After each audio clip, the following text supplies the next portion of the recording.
I set the mug down and moved toward the hallway, still uncertain of why. As I ascended, the floorboards beneath my feet groaned softly. That same faint sound grew a little clearer with each step, but it was distorted, echoed slightly, like it was bouncing off the walls of a space it wasn't meant to fill. At the top, I paused. The hallway was empty. Elliot's door was slightly open, just enough to see a sliver of the inside. That door, that slight gap, it felt deliberate, though I knew it probably wasn't. Still, I hesitated. My hand hovered near the doorframe. I was about to knock. But then something stopped me. Instead of announcing myself, I peered in. Just for a second. That second would haunt me. There he was sitting on the edge of his bed, laptop perched on his knees. The screen lit up his face in soft blues and whites. His expression was completely absorbed. Hands moving. Body tense. At first it was ambiguous. Innocent even. But then I took one more silent step. And the angle changed everything. My eyes adjusted. And what I saw? A jolt passed through me. Cold and hot at the same time. My mouth opened slightly but no sound came out. He didn't know I was there yet. He was still immersed in what he was doing. Then I moved, barely shifting my foot, and the sound must have alerted him. His eyes shot up. Met mine. Everything stopped. For both of us. The glow of the screen faded from his expression as blood rushed to his face. His hands scrambled to close the lid. His fingers fumbled. His breathing stuttered. I didn't know what to say. My brain was trying to process what I had seen. Not just the content, but the feeling it gave me. Something was shifting beneath the surface of my skin. Something I didn't want to name. I'm sorry, he stammered. His voice cracked. He looked down ashamed. Exposed. I should have turned around immediately. I should have said, "It's okay," and walked away. But instead I stood there. Frozen. My heart pounded wildly, thudding in my ears like a warning siren. My throat tightened. My cheeks burned. But it wasn't just embarrassment. No, it was more complicated than that. There was something I didn't want to admit even to myself. The door. I finally managed, my voice hoarse. I didn't know. I trailed off. What was I even trying to say?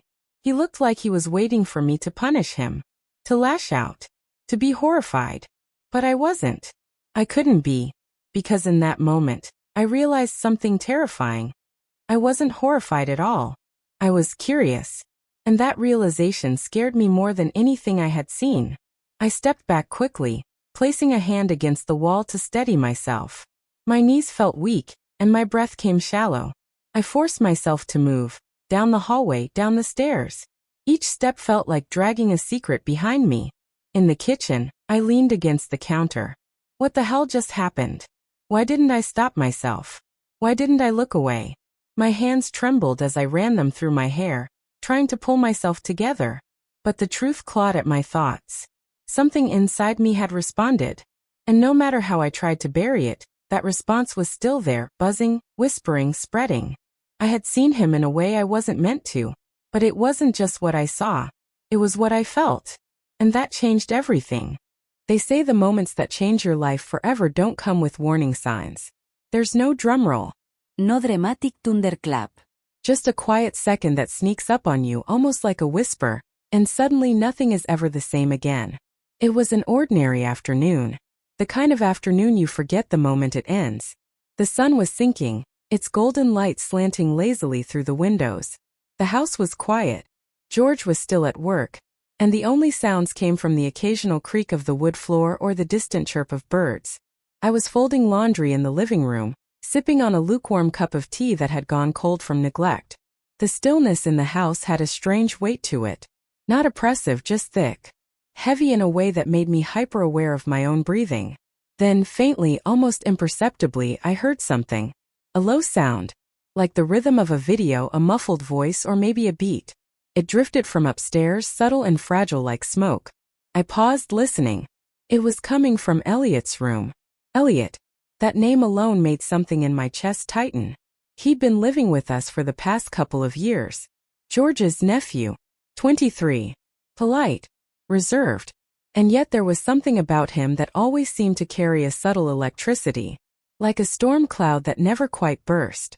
I didn't think anything of the noise at first. He was a young man, probably gaming or watching YouTube, maybe streaming something loud. But something about the way the sound wasn't consistent, rising then falling sharply then silence again, made me hesitate. Maybe he'd like a coffee, I thought. Maybe he'd appreciate someone checking in. Maybe I just needed a reason to walk up those stairs.